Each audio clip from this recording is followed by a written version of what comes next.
नमस्कार. अध्ययन स्पर्धा परीक्षा हेल्प पडेस की आपल्या युट्यूब चॅनलवर सर्वांचं अगदी मनापासून स्वागत. सीटीटी 2026 साठी सप्टेंबरसाठी आपण व्हिडिओ सिरीज घेऊन आलेलो आहोत, ज्याच्यामध्ये आपण सगळ्या प्रश्नपत्रिका कव्हर करतोय. मराठीचे ज्या प्रश्नपत्रिका आहेत तर त्याला पण सुरुवात झालेली आहे. आपण 2026 फेब्रुवारी जी सीटीटी झाली होती लास्ट, तर त्याच्यामध्ये मराठी भाषा 1 आणि मराठी भाषा 2 हे 2 व्हिडिओ अपलोड केलेले आहेत. भाषा 2चा पेपर जो आहे तो अगदी इन डिटेल आपण अनालिसिस करून सगळे प्रश्न घेतलेले आहेत. आणि आज आपण SST चालू करत आहोत. आणि या सेक्शनचं वैशिष्ट्य म्हणजे बघा, आपला हा SSTचा जो सेक्शन असणार आहे 60 प्रश्न 60 मार्काला, 60 प्रश्न 60 मार्क्ससाठी असतात. त्यामुळं तुमचं जर हा सब्जेक्ट स्ट्रॉंग असेल तर तुमचा सीटीटीचा पहिला सीटीटीचा जो दुसरा पेपर आहे तर तो सिक्युअर होऊन जातो. म्हणजे बघा, 60 प्रश्न इथून जरी तुम्हाला 40 ते 50 एवढे जरी मार्क्स आले तर बाकीचे तुम्ही मराठीला तुम्ही 20+ मिळवू शकता, त्याच्यानंतर हिंदीला तुम्ही 20 पर्यंत मिळवू शकता, आणि त्याच्यानंतर पुन्हा मानसशास्त्राला जरी 15 घेतले तर बघा इथं तुमचे 40 झाले, हे 15 55 झाले, प्लस इकडचे एक 40 धरा, 55 + 40 तुमचे ऑटोमॅटिक इथं 95 होतात. आणि ओपनची जी क्रायटेरिया आहे ओपनचा पासिंगचा तर तो आहे 90 आणि कॅटेगरीचा आहे 82. पण कॅटेगरीवाल्यांनी पण ओपनच्याच मार्काने आपल्याला पास व्हायचं आहे, हाच दृष्टिकोन ठेवून अभ्यासाला सुरुवात करायची आहे. सगळ्या सीटीटीच्या प्रश्नपत्रिका तर तुम्हाला अभ्यासायच्या असतील तर तुम्हाला आपलं हे चॅनल सबस्क्राईब करायला हवं. त्यामुळं नवीन आज जे कोणी चॅनलशी जोडले गेलेले आहेत तरी त्यांनी चॅनल पहिल्यांदा सबस्क्राईब करून ठेवायचं आहे आणि लाईक करायचं आहे. त्याचसोबत आपले टेलिग्राम आहे, त्या टेलिग्रामची लिंक तुम्हाला डिस्क्रिप्शन बॉक्समध्ये मिळून जाईल. या सगळ्या पेपरचे PDF असतील किंवा युट्यूबच्या सगळ्या PDF आहेत तर त्या सगळ्या आपल्या टेलिग्रामला मिळून जातील. NCERTची पुस्तकं हायलाईट करून, त्याचबरोबर NCERTशी संबंधित काही वन लाईनर नोट्स असतील, काही वेगवेगळ्या घटकानुसार जिथं जिथं 100% प्रश्न येतो सीटीटीला तर काही असे घटक आहेत तर त्याच्या PDF तुम्हाला आपल्या चॅनलवर मिळून जातील. आणखी हो, जर तुम्हाला मागच्या सगळ्या प्रश्नपत्रिका तुम्हाला मॉक टेस्टच्या स्वरूपात सोडवायचे असतील तर तुम्हाला एक ॲप आहे, त्या ॲपची लिंक मी याच्या आधी पण टेलिग्राम चॅनलवर दिलेली आहे. तर ते ॲप तुम्ही काय करायचं आहे, डाउनलोड करायचं आहे आणि त्या ॲपवरून तुम्ही फक्त मागील प्रश्नपत्रिका मॉक टेस्ट जशा तुम्ही सोडवता तशा त्या तुम्ही सोडवू शकता, तुमचे उत्तर चेक करू शकता आणि तुमचा रिझल्ट देखील तपासू शकता. डेली बघा तुम्ही 150 प्रश्नांची आपली एक प्रश्नपत्रिका असते. पेपर 1 असू दे, पेपर 2 असू दे, सगळे पेपर तिथं मागचे अवेलेबल आहेत, हिंदीमधून अवेलेबल आहेत, इंग्लिशमधून अवेलेबल आहेत. फक्त मराठीचे पेपर मिळणार नाहीत, बाकी सगळे सेक्शन तुमचे त्या ॲपवरून कव्हर होतील. तर हे सगळे 150 प्रश्न तुम्हाला तिथं सोडवायचे आहेत आणि ते प्रश्न डेली तुम्ही एक प्रश्नपत्रिका जरी सोडवली, असे तुम्ही रोज पेपरचा सराव करायचा आहे, तरी तुम्ही ज्यावेळी पेपरला जाल त्यावेळी तुमचा ऑटोमॅटिक तुमचा जो कॉन्फिडन्स आहे तो बूस्ट झालेला तुम्हाला पाहायला मिळेल. त्यामुळं ते ॲप मस्ट आहे. कारण फेब्रुवारी सीटीटी एक्झाम झाली त्यावेळी मी खूप जणांना ते ॲप सजेशन केलं होतं आणि त्या ॲपमधून किंवा त्या ॲपचा वापर केल्यामुळे खूप जणांना त्याचा फायदा झालेला देखील आहे.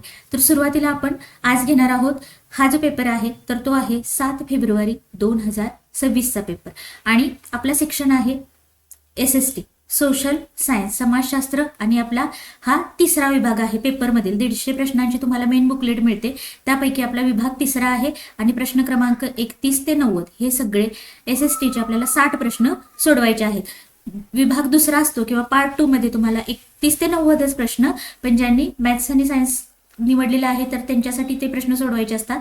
आपलं SST आहे त्यामुळे आपण भाग तिसरा मधील SSTचे 31 ते प्रश्न क्रमांक 90चे प्रश्न घेणार आहोत. आता हे जे सगळे प्रश्न आहेत तर आपण अनालिसिस चांगलेच करणार आहोत, त्याचबरोबर मराठीतून मी तुम्हाला प्रश्नांचा अर्थ सांगण्याचा प्रयत्न करेन जेणेकरून तुम्हाला त्याची सवय होऊन जाईल. आणि सारखं बघा, आपल्याला हिंदी पेपर सोडवायचा आहे त्यामुळे तुम्हाला प्रश्नपत्रिका वाचणे मस्त आहे. 31 नंबरचा प्रश्न, चंद्रमा पृथ्वी का एक चक्कर लगभग कितने दिनों में पूरा करता है? 29 दिन, 28 दिन, 27 दिन, 30 दिन. चंद्र पृथ्वीवर एक चक्कर किंवा पृथ्वीभोवती प्रदक्षिणा किती वेळात पूर्ण करतो? 29 दिवस, 28 दिवस, 27 दिवस आणि 30 दिवस. चंद्र स्वतःभोवती आणि पृथ्वीभोवती जो प्रदक्षिणा घालतो त्याचा वेळ समान आहे आणि तो आहे 27 दिवस. त्यामुळे उत्तर असणार आहे ऑप्शन क्रमांक 3. नेक्स्ट प्रश्न आहे, आता हा जोड्याजोडा प्रश्न आहे, प्रश्न क्रमांक 32. बघा, कर्करेखा म्हणजे कर्कवृत्त विचारले, मकर रेखा मकर वृत्त, उत्तर ध्रुव वृत्त आणि दक्षिण ध्रुव वृत्त. काही टिप्स पण मी तुम्हाला देणार आहे, प्रश्न कसे सोडवायचे तर बघा, आणि इलिमिनेशन टेक्निकचा वापर कसा करायचा.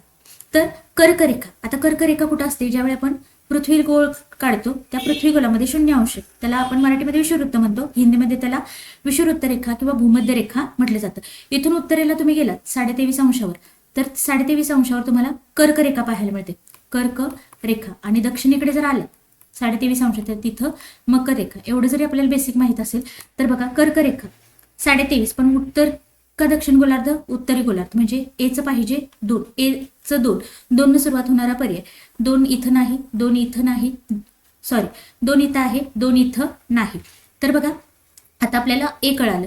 त्याच्यानंतर बी 23.5 दक्षिण. आता बीचं 1 पाहिजे, बीचं 1 कुठं आहे, तर इथं बीचं 3 दिलेलं आहे, हा पण पर्याय कटला. इथं बघा बीचं 1 दिलेलं आहे, आपले तिन्ही पर्याय ऑलरेडी कटलेले आहे, त्यामुळे उत्तर असेल ऑप्शन क्रमांक 2. आता उत्तर ध्रुव वृत्त बघा, हे असणार आहे उत्तर गोलार्ध, त्यामुळं विषुववृत्त रेखा के 66.5 उत्तर मे, उत्तरेला 66.5 ज्याला आपण आर्टिक वृत्त म्हणतो, आणि दक्षिण ध्रुव वृत्त ज्याला आपण मराठीमध्ये अंटार्क्टिक वृत्त म्हणतो ते असतं विषुववृत्ताच्या खाली दक्षिणेला 66.5. उत्तर असेल 2, 1, 4, 3 ऑप्शन क्रमांक 2. नेक्स्ट घ्या प्रश्न क्रमांक 33. पृथ्वी के संबंध में निम्नलिखित में से कौन सा एक सही नहीं है, सही नाही है. हे जरा व्यवस्थित काळजीपूर्वक पाहायचं किंवा गोल करून ठेवायचं, म्हणजे समजतं आपल्याला. सही नाही म्हणजे चुकीचं कोणतं आहे. पृथ्वीशी संबंधित 4 विधानं तुम्हाला दिलेली आहेत, चुकीचं विधान ओळखा. आकार में पृथ्वी 5वां सबसे बड़ा ग्रह है, आकारमानानुसार पृथ्वीचा क्रमांक 5वा लागतो, हे विधान बरोबर आहे. त्याच्यानंतर पृथ्वी का सूर्य के चारों तरफ घूमना घूर्णन कहलाता है. घूर्णन म्हटलं जातं का, तर बघा घूर्णन म्हणजे काय, तर पृथ्वी स्वतःभोवती फिरते. परिवलन, आपण मराठीमध्ये त्याला काय म्हणतो, परिवलन, आणि त्यालाच हिंदीमध्ये काय म्हटलं जातं, घूर्णन. मग परिवलन काय असतं, स्वतःभोवती फिरते पृथ्वी, ही गती असते घूर्णन गती, स्वतः भोवती. आणि त्यालाच दैनिक कक्षा देखील म्हटलं जातं. आणि सूर्याभोवती जी फिरते, सूर्याभोवती, त्याला काय म्हटलं जातं, परिक्रमा. सूर्याभोवती फिरते त्याला काय म्हटलं जातं, परिक्रमा. आणि आपल्या मराठीमध्ये आपण काय म्हणतो, परिभ्रमण. त्यामुळे इथं बघा सूर्य के चारों तरफ घुमना, इथं घूर्णनच्या ऐवजी शब्द काय पाहिजे, परिक्रमा. त्यामुळे हा उत्तर किंवा हा पर्याय आपला चुकलेला आहे. 3 नंबरचा पर्याय, पृथ्वी के आकार को भूआब कहा जाता है. भूआब म्हणजे जिओइड. आपल्याला अर्थ नाही कळला हिंदी शब्दाचा, लगेच इंग्लिश मधील तो शब्द बघायचा आणि तिथून समजून घ्यायचा. पृथ्वीचा जो आकार आहे त्याला जिओइड म्हटलं जातं, हे पण बरोबर आहे. सूर्य के दूरी के हिसाब से पृथ्वी 3रा ग्रह है. सूर्यापासून सूर्यमाला किंवा सौरमंडल या टॉपिकमध्ये याचे तुम्हाला उत्तर सापडतील. तर इथं सूर्य आहे आपला, आणि सूर्यापासून अंतराच्या दृष्टीनं पहिला आहे बुध ग्रह, त्याच्यानंतर दुसरा आहे शुक्र, आणि तिसरा आहे आपला पृथ्वी. तिसरा आहे पृथ्वी, आणि चौथा ग्रह आहे मंगळ. आणि हे सगळे 4 ग्रह म्हणजे आंतरग्रह म्हणून ओळखले जातात. पुढे आहे प्रश्न क्रमांक 34. प्रश्न क्रमांक 34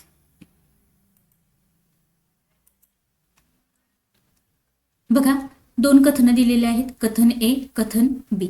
कथन ए मध्ये काय सांगितलेलं आहे, किसी भी स्थान पर जब सूर्य आकाश में अपने उच्चतम बिंदु पर होता है दोपहर में उस समय घड़ी में दिन के 12 बजते हैं. बघा सूर्य डोक्यावर असेल तर त्यावेळी दुपारी 12 वाजलेले असतात घड्याळामध्ये, आणि इस प्रकार घड़ी के द्वारा दिखाया गया समय उस स्थान का स्थानीय समय होगा. आणि अशा पद्धतीनं घड्याळामध्ये जी वेळ दाखवलेली असते तर ती त्या ठिकाणची स्थानिक वेळ समजली जाते. दोन्ही विधाने बरोबर आहेत, त्यामुळे उत्तर असणार आहे ऑप्शन क्रमांक 4, विधान दोनों ए तथा बी सही है. आता प्रश्न 35 नंबर, परितंत्र का निर्माण होत आहे. आता परितंत्र म्हणजे काय, इकोसिस्टीम. परितंत्र ज्याला आपण मराठीमध्ये काय म्हणतो, परिसंस्था. परिसंस्था. आता परिसंस्थेशी संबंधित परिसंस्था का निर्माण होत आहे, कारण विचारलेलं आहे, किंवा परिसंस्थेची निर्मिती कशातून होते. पहिलं बघा विधान, सभी पेड़ पौधों जीव जंतु एवं मानवों के द्वारा, सर्व जीव जंतु आणि वनस्पति आणि मानवाद्वारे. 2 आहे जीव जंतु एवं उनके आसपास के पर्यावरण के बीच के परस्पर संबंधों के द्वारा, म्हणजे जे काही जीवजंतू आहेत ते आणि त्यांचं पर्यावरणातील जी आंतरक्रिया आहे, परस्पर संबंध आहे, तर त्याच्याद्वारे परिसंस्थेची निर्मिती होते. त्याच्यानंतर वायुमंडल एवं जलमंडल द्वारा, वातावरण आणि जलावरण याद्वारे परिसंस्थेची निर्मिती होते. आणि चौथा पर्याय आहे स्थलमंडल और जैवमंडल द्वारा, म्हणजे स्थलावरण आणि त्याच्यानंतर जीवावरण याद्वारे परिसंस्थेची निर्मिती होत असते. बघा तुम्हाला NCERTची पुस्तकं वाचायची असतात, आणि आपला जो इयत्तेचा स्तर आहे तर तो आहे 6 ते 8. NCERT तुम्हाला पाठ्यपुस्तकं अति चांगल्या अगदी चांगल्या प्रकारे समजून घ्यायचे असतील तर तुम्ही शेवटपर्यंत चॅनलचे कनेक्टेड राहायचं आहे. मी एनसीईआरटीची पुस्तके तर ॲज इट इज पुस्तकातून आपण कंटेंट करण्याचा प्रयत्न करणार आहोत. काही भाग ओल्ड एनसीईआरटी मधला विचारला जातो. आता सध्या सोशल सायन्स एकच पुस्तक आहे ज्याच्यामध्ये इतिहास, भूगोल, नागरिकशास्त्र, अर्थशास्त्र सगळा डाटा कव्हर केलेला आहे. 6वीला एकच पुस्तक, 7वीला 8वीला समाजशास्त्र नावाने एकच पुस्तक आहे. सगळे विषय त्याच्यामध्ये आहेत. तर बघा, याचं जे खरं उत्तर आहे, परितंत्र किंवा परिसंस्था याची निर्मिती कशातून होत असते? जीवजंतू आणि सजीवांनी त्यांच्या पर्यावरणातील आंतरक्रिया किंवा परस्पर संबंध. त्यामुळे उत्तर असणार आहे ऑप्शन क्रमांक 2. 36 नंबर घ्या.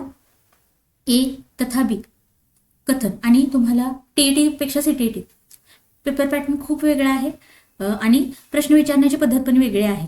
तर बघा, इथं तुम्हाला लेंदी पेपर असतो, विधानात्मक प्रश्न जास्त असतात. त्यामुळं खूप साऱ्या मुलांचा एकच प्रश्न असतो किंवा एकच त्यांना अडचण आढळते की शेवटी ज्यावेळी ते पेपर सोडवत असतात वर्गामध्ये, त्यावेळी त्यांचे 20 ते 25 प्रश्न शेवटी राहिलेले असतात आणि ते असेच गोळे भरून येतात आणि त्यामुळं स्कोर कमी येण्याचं किंवा नापास होण्याचं प्रमाण जास्त आहे. पण जर तुम्ही आत्तापासून प्रश्नपत्रिका वाचण्याची सवय लावली किंवा सगळ्या 150 प्रश्नांचा पेपर तुम्ही रोज जरी एक पेपर हाताळला किंवा डोळ्याखालून घातला, ते प्रश्न वाचण्याची, समजून घ्यायची सवय लावली तर तुमचा वेळेमध्ये सगळा पेपर कव्हर होतो. पहिलं विधान, मानव अपने पर्यावरण के साथ पारस्परिक क्रिया करता है तथा अपनी आवश्यकता के अनुसार परिवर्तन करता है. बघा, मानव पर्यावरणामध्ये काय करत असतो? परस्पर क्रिया करत असतो आणि त्याच्यानुसार काय करत असतो? आपल्या मध्ये बदल करत असतो. बी विधान, प्राकृतिक एवं मानवीय पर्यावरण के बीच सही संतुलन होना चाहिए. मानव आणि पर्यावरण यांच्यामध्ये योग्य संतुलन असणे गरजेचे आहे. दोन्ही विधाने बरोबर आहेत. दोन्ही विधाने बरोबर आहेत. त्यामुळे उत्तर असणार आहे ऑप्शन क्रमांक 4. ए तथा बी दोनों सही है और बी एक ही व्याख्या करता है. ऑप्शन क्रमांक 4. 37 नंबर, भारत के ठंडे रेगिस्तान लद्दाख में मुख्य क्रियाकलाप पर्यटन ही क्यों है. आणि लडाखवर तुम्हाला प्रत्येक सीटीटीच्या प्रश्नपत्रिकेमध्ये प्रश्न आढळतो आणि काही असे ठराविक टॉपिक आहेत तर तिथं तुम्हाला 100% प्रश्न येतो. त्यामुळे ते टॉपिक अगदी व्यवस्थित करायचे. आता थंडे रेगिस्तान म्हणजे काय? भारतामध्ये उत्तरेकडे शीत वाळवंट म्हणून लडाखचा प्रदेश ओळखला जातो आणि तिथला मुख्य व्यवसाय पर्यटन आहे. कारण विचारलेले आहे. पहिलं, गोंपा दर्शन. गोंपा दर्शन म्हणजे काय? जे बुद्ध मठ आहेत तर ते तिथं जास्त पाहायला मिळतात. दुसरं आहे घास के मैदानो एवं हिमनदों की सैर. म्हणजे काय बघा, तर गवताळ मैदाने आहेत तिथं आणि हिमनद्या आहेत मोठ्या प्रमाणावर. आणि तिसरा आहे उत्सव तथा अनुष्ठानों को देखकर. धार्मिक कार्य किंवा धार्मिक तीर्थक्षेत्राची ठिकाणं आहेत त्यामुळे तिथं पर्यटनासाठी लोक जास्त जात असतात. चौथा आहे यह सपाट मैदानी क्षेत्र हे. आता व्यवस्थित जर आपण 4 पर्यायांच्याकडे पाहिलं तर बघा, खूप सारे प्रश्न तुम्हाला काय येत नाही किंवा काय एलिमिनेट केलं पाहिजे हे समजलं तर तुमचा 20 ते 25 प्रश्न तुम्ही अशा पद्धतीने या एका लॉजिकनं सोडवू शकता. इथं बघा, आता इथं उत्तरेकडचा म्हणजे जम्मू काश्मीरच्या तिकडचा वरचा भाग लडाख, तर तिथं काय, इथं वाक्य काय दिलेलं आहे डी मध्ये, यह सपाट मैदानी क्षेत्र हे. तिथं तुम्हाला बर्फाळ प्रदेश आढळतात, बर्फाळ पर्वत आढळतात. त्यामुळे ते सपाट भाग आहे का? नाही. त्यामुळे डी आपल्याला उत्तरामध्ये अजिबात नको. डी इथून गेला, डी इथून गेला, डी इथून गेला, म्हणजे उत्तर ऑटोमॅटिक काय मिळालं? ABC. वरची 3 माहीत नसले तरी आपण डायरेक्ट उत्तर काढू शकतो. गोंपा दर्शन बरोबर आहे. घास के मैदान, हिमनद्या हे बरोबर आहे. त्याच्यानंतर अनुष्ठानों को देखना म्हणजे धार्मिक कार्यासाठी लोक पर्यटन करतात हे पण बरोबर आहे. ABC बरोबर असलेला पर्याय ऑप्शन क्रमांक 3. पुढे 38 नंबर, निम्नलिखित में से कौन सी गैस वायु में प्रचुरता से मिलने वाली दूसरी गॅस है.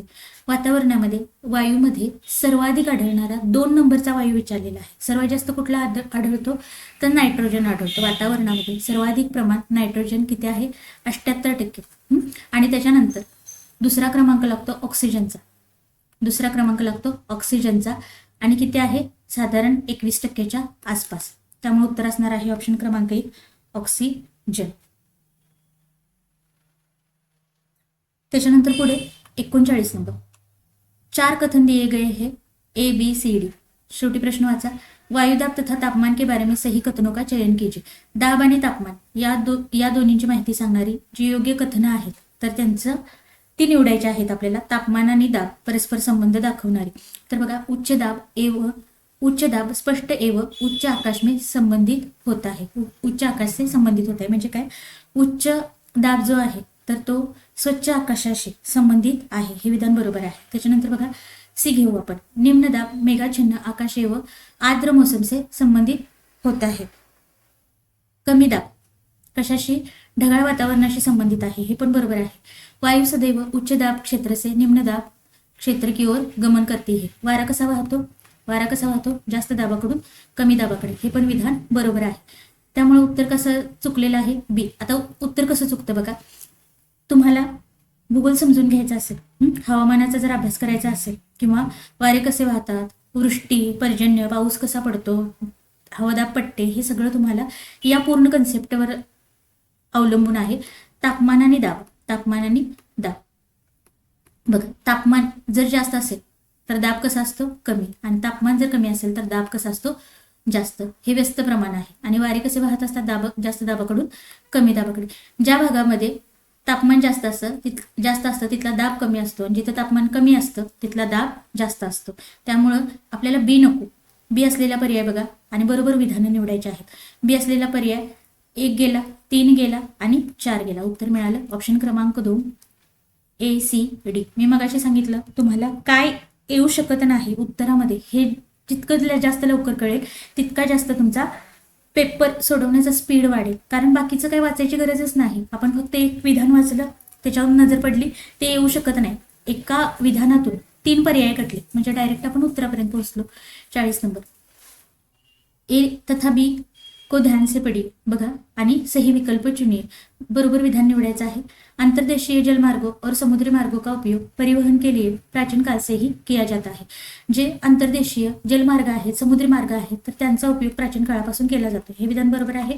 अधिक दूरी में भारी एवं बड़े आकार वाले सामानों को ढोने के लिए जलमार्ग सबसे सस्ता साधन होता है. ढोने के लिए म्हणजे वाहून नेण्यासाठी. बघा अधिक जड किंवा जास्त लांबवर वस्तू घेऊन जाण्यासाठी, जड वस्तू घेऊन जाण्यासाठी समुद्री किंवा जलमार्ग काय आहे? स्वस्त साधन आहे, हे पण विधान बरोबर आहे. त्यामुळे उत्तर काय पाहिजे? दोन्ही बरोबर. दोनों ए तथा बी सही है. उत्तर असेल ऑप्शन क्रमांक 4. 41 नंबर. पौधों एवं जंतुओं की बहुत सी प्रजातियां असुरक्षित अथवा संकटापन्न हो गई है और कुछ लुप्त होने की कगार पर है. निम्नलिखित में से कारणों का चयन कीजिए.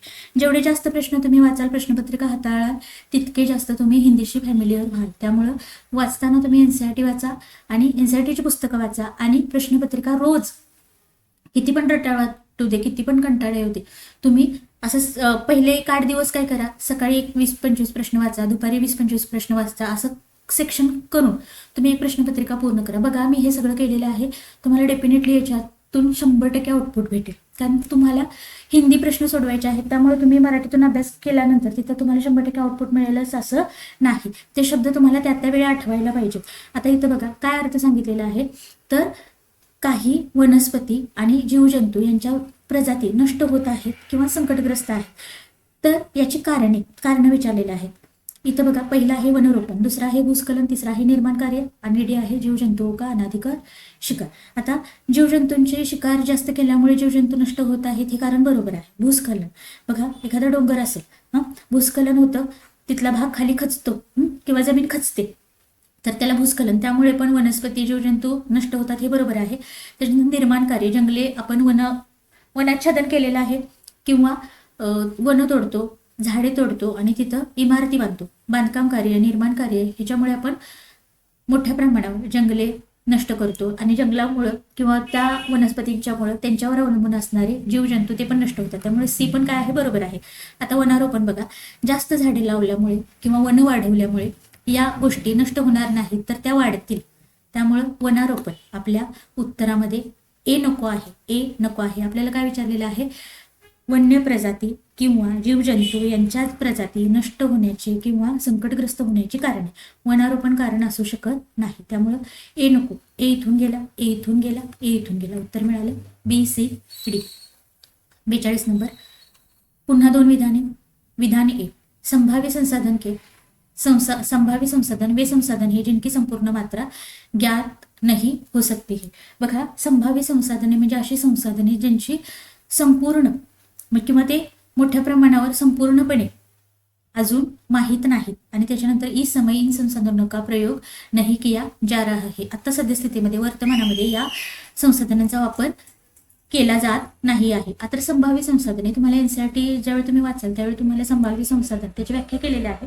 संभाव्य संसाधने म्हणजे अशी संसाधने जसे की बघा युरेनियमचे साठे भारतामध्ये सापडलेले आहेत, त्यांचा सध्या वापर नाही आहे पण भविष्यामध्ये त्यांचा वापर होऊ शकतो, अशा संसाधनांना म्हटलं जातं संभाव्य संसाधने. आणि ती पूर्णपणे आता त्यांचं नॉलेज नाही, ज्ञान नाही. ए आणि बी दोन्ही विधाने बरोबर आहेत. उत्तर असणार आहे ऑप्शन क्रमांक ए तथा बी सही आहे.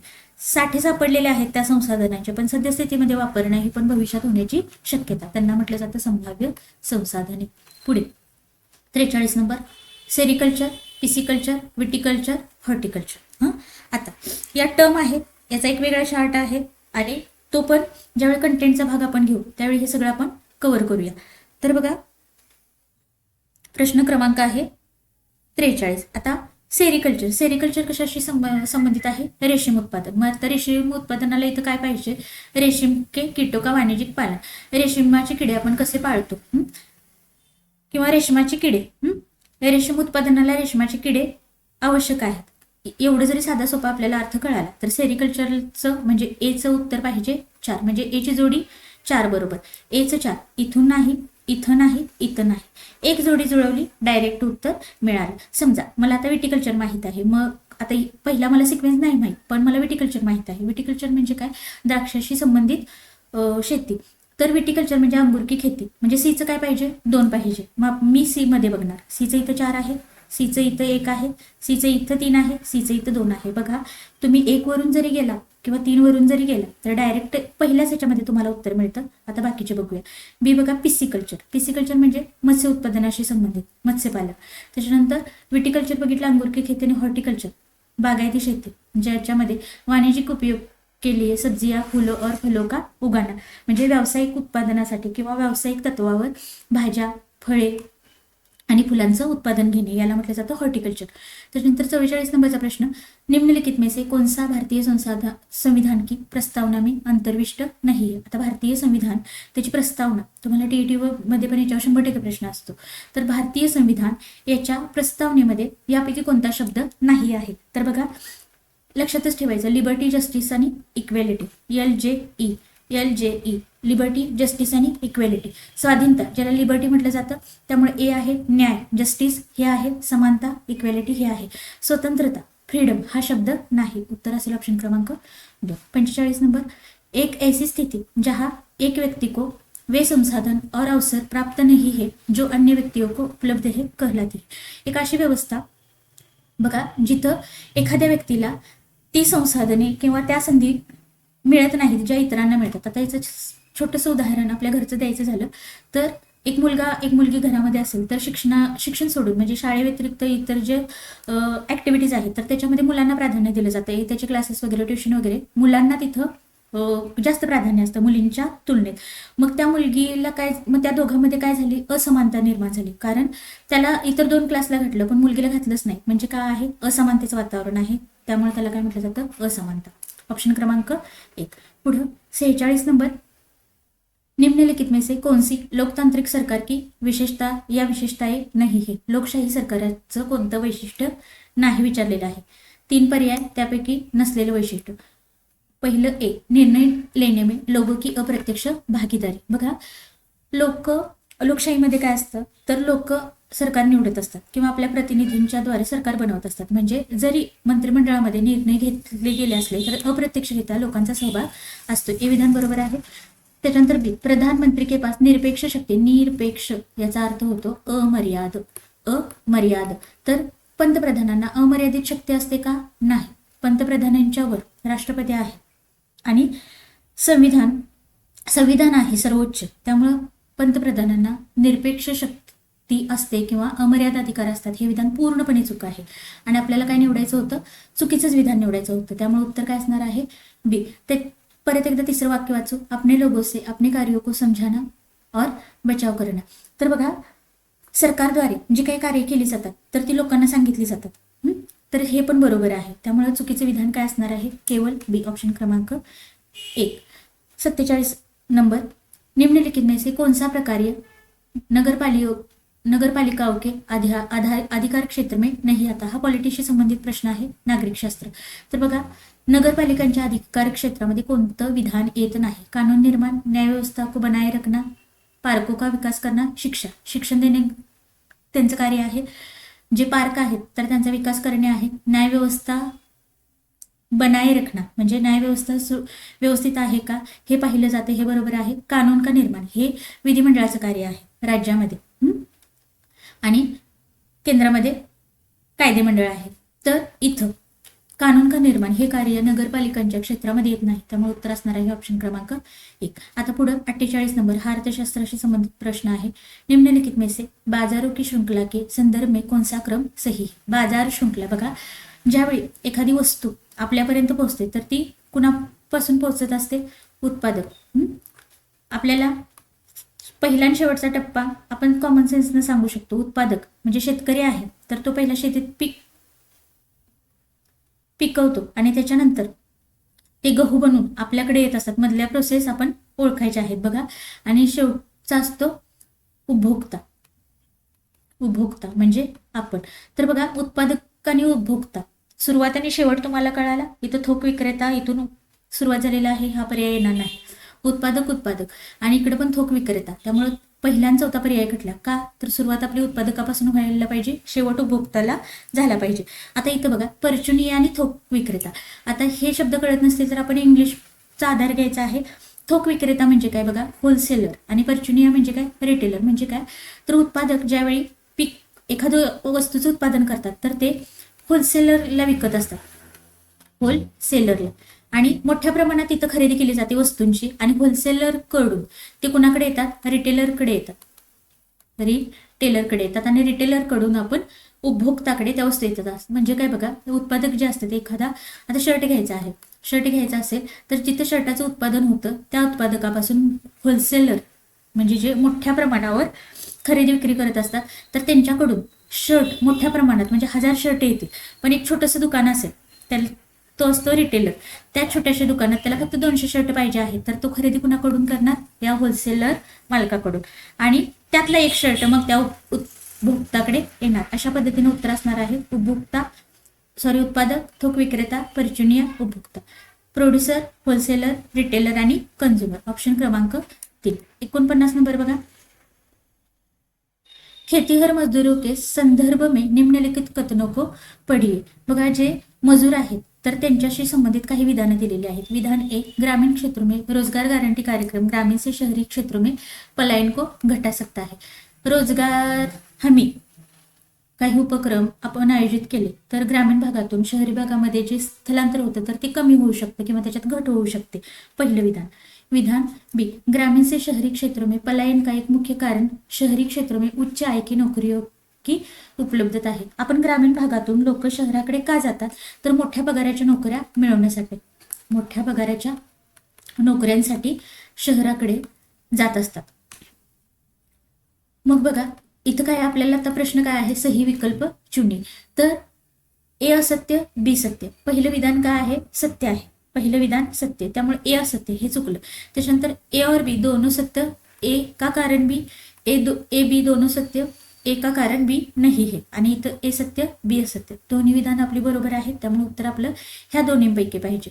परत एकदा प्रश्न पाहू. बघा, रोजगार हमी देण्यासाठी काही उपक्रम आपण ग्रामीण भागात राबवले तर शहराकडे होणारं स्थलांतर ह्याच्यामध्ये काय होऊ शकते, घट होऊ शकते. आता शहराकडे जे स्थलांतर होतं तर ते मुख्यतः कशासाठी होतं, तर जास्त पगाराच्या नोकऱ्या मिळतात म्हणून. त्यामुळे उत्तर काय असणार आहे, ए और बी दोनों सत्य तथा ए का कारण बी हे. उत्तर क्रमांक 2, ऑप्शन क्रमांक 2 हे आपलं उत्तर असेल. पुढे तुम्हाला जोड्याजुळवा प्रश्न आहे, प्रश्न क्रमांक 50. ग्रामसभा, ग्रामपंचायत, जनपद पंचायत आणि जिल्हा परिषद. पंचायत राज व्यवस्थेचे स्तर दिलेले आहेत आणि इथं कार्य दिलेलं आहे. तर बघा, ग्रामसभा. आता ग्रामसभा इथं आपल्याला माहित आहे बीपीएल म्हणजे जे दारिद्र्य रेषेखालील जी लोक आहेत तर त्यांची सूची यादी ग्रामसभेमध्ये सादर केली जाते. एचं 3 न सुरू होणारा पर्याय. इथं 2 नाही, इथं 2 नाही. आता इथं आपण 50-50 वर आलो, 2 आणि 4 मध्ये. आता ग्रामपंचायत बघा, जलस्रोतो का रखरखाव करणं, जे पाण्याचे जे स्रोत आहेत तर त्यांची देखभाल करणे. बीचं काम 4 मध्ये दिलेला आहे, बीचा पर्याय 4 पाहिजे. इथं बीचं 2 दिलेलं आहे, त्यामुळे हा पण पर्याय कटला. उत्तर असेल ऑप्शन क्रमांक 4. परत एकदा बघा, ग्रामसभा, बीपीएल सूचिका अनुमोदित करणं, ग्रामपंचायत, जलस्रोत का रखरखाव करण्यात, रखरखाव म्हणजे देखभाल, जनपद पंचायत. याचं उत्तर आहे 2. उसके क्षेत्राधिकार के विभिन्न पंचायतों के क्रियाकलापों में सामंजस्य बैठाना, म्हणजे पंचायत समिती थोडक्यात, म्हणजे जी काही ग्रामपंचायती आहेत तर त्यांचे जे कार्य असतात तर त्यांच्यामध्ये समन्वय राखणे. आणि जिल्हा परिषदेचं काम काय आहे, ग्रामपंचायत तो मी धन को नियंत्रित करणं, जी धनराशी दिली जाते तर त्याचं नियंत्रण जिल्हा परिषदेद्वारे केलं जातं. पुढं प्रश्न क्रमांक 51, दोहरे भार का क्या संदर्भ आहे. दोहरे भार म्हणजे काय, दुहेरी ओझे, दुहेरी ओझे. आता या टॉपिकवर तुम्हाला याच्या आधी पण प्रश्न आलेला आहे, याचं डायरेक्ट उत्तर बघा. दोहरे भार, दुहेरी ओझे म्हणजे काय, औरतें घर का कामकाज करे और घर के बाहेर भी कार्य करे. एखादी स्त्री बघा जी घरकाम पण करत असेल आणि बाहेर पण नोकरी करत असेल तर त्याला म्हटलं जातं दुहेरी ओझे, दोहरे भार. उत्तर असेल ऑप्शन क्रमांक 2. 52 नंबर, राज्य द्वारा निरंकुश एवं निरपेक्ष शक्तियों का उपयोग नागरिकों के विरुद्ध करने में टिंब टिंब नागरिकों को सुरक्षा प्रदान करता है. राज्याचं सरकार जर मनमानी करत असेल, चुकीचा वापर करत असेल तर त्याच्यापासून नागरिकांचं संरक्षण कशाद्वारे होतं, मानवाधिकार, मौलिक अधिकार, राजकीय नीती निर्देशात्मक तत्व म्हणजे मार्गदर्शक तत्वे, आणि राजनीतिक अधिकार, राजकीय अधिकार. तर संरक्षण कशापासून होतं, मौलिक अधिकार, मूलभूत अधिकार. ऑप्शन क्रमांक 2. पुढं 53 नंबर, निम्नलिखित में से कौन से कार्य भारत के संविधान के अनुच्छेद 21 की अवमानना करते हैं, म्हणजे कलम 21 आहे जीवित स्वातंत्र्याविषयी, तर त्याचा अपमान करणारं कोणतं विधान आहे. ए, सरकार द्वारा निश्चित न्यूनतम वेतन किसी सफाई कर्मचारी को न मिळणं. एखादा सरकारी कर्मचारी आहे, सफाई कर्मचारी, तर त्याला ठरलेल्या जे न्यूनतम वेतन आहे तर ते न मिळणे हे येऊ शकतं. बी, निजी विद्यालयों का विद्यार्थियों से अत्यधिक फीस और शुल्क लेणं, म्हणजे प्रायव्हेट जे शाळा कॉलेजेस आहेत तर ते विद्यार्थ्यांच्याकडून जास्त फी घेत असतात. त्याच्यानंतर सी, एक वस्त्रोद्योग भूजल को संक्रमित करे जो की पेयजल का एक स्रोत है. एखादा वस्त्रोद्योग किंवा एखादा कारखाना एखादं जे पिण्याच्या पाण्याचा स्रोत आहे तर ते त्याच्यापासून दूषित होत असेल तर हे पण त्याचं अवमानना किंवा हा पण अपमान ठरू शकतो, कारण स्वच्छ पर्यावरण हा आपला अधिकार आहे. आणि डी बघा, पटरियों पर रेहडी वालों को धंदा करने में मना करना, म्हणजे काय. आता याचा अर्थ काय होतो बघा, प्रश्न क्रमांक 53, जे फेरी विक्रेते आहेत रस्त्याच्या बाजूला,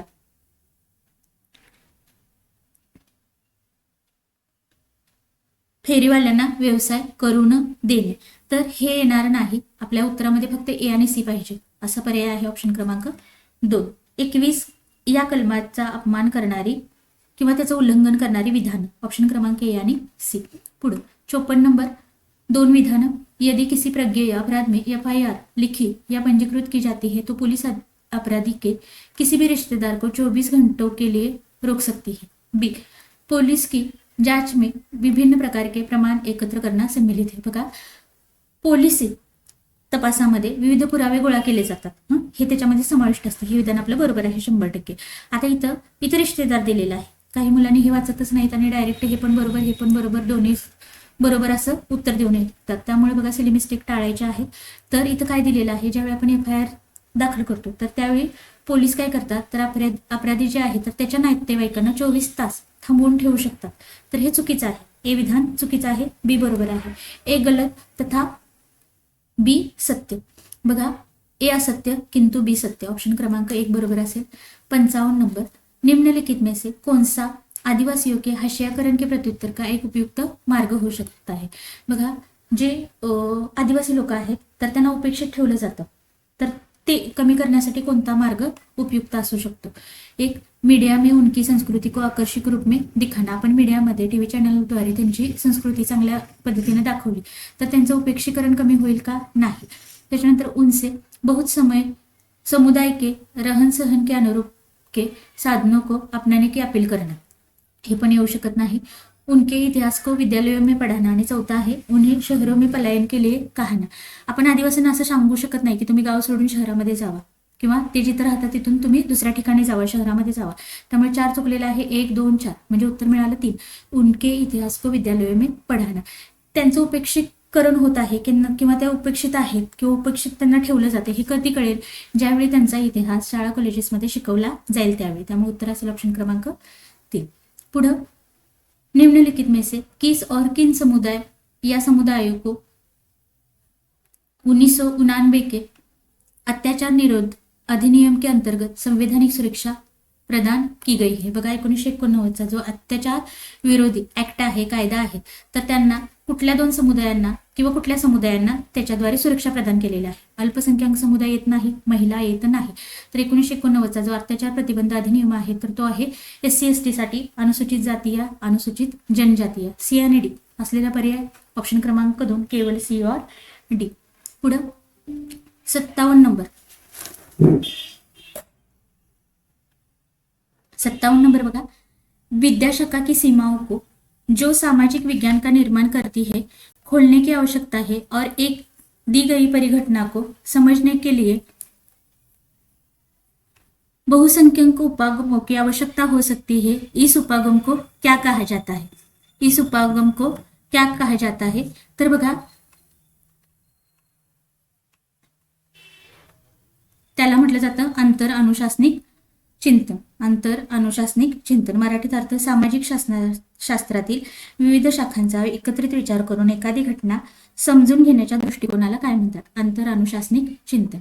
58 नंबर, सामाजिक विज्ञान के पाठ्यक्रम के निर्माण में निम्नलिखित में से कौन सा बुनियादी तर्क प्रदान करता है? सामाजिक शास्त्राचा अभ्यासक्रम तयार करत असताना कोणता दृष्टिकोन स्वीकारला जातो? याचं उत्तर असणार आहे ऑप्शन क्रमांक D, स्थानीय अनुभव का समावेश. NCERT पाठ्यक्रमाची रचना आपल्या अवतीभोवती जे अनुभव आहेत तर त्याच्यावर आधारित आहे. त्यामुळे उत्तर असेल 4. 59 नंबर, निष्पक्ष मुकदमा एक महत्वपूर्ण संकल्पना है जब आपराधिक न्याय तंत्र के विषय में बात की जा रही हो. इस संकल्पना को शिक्षण के लिए आप विद्यार्थियों को एक व्यक्ति की कहानी सुनाते हैं जिस पर चोरी का आरोप लगा है और बाद में पुलिस थाने में और उसके बाद न्यायालय में क्या होता है. आपने यहाँ किस शिक्षणशास्त्रीय संसाधन का उपयोग किया? बघा, शाळेमध्ये तुम्हाला निपक्षपाती एखादा खटला असेल तर त्याची माहिती, संबंधित माहिती शिक्षिका देते आणि सगळं सांगितलं जातं. चोरीचा जो आरोप आहे त्या व्यक्तीवर लावण्यापासून त्याला न्यायालयामध्ये शिक्षा देण्यापर्यंत. मग हे जे आपण विद्यार्थ्यांना देत असतो हे अनुभव, त्याला काय म्हटलं जातं? याला म्हटलं जातं केस अध्ययन का, केस स्टडी.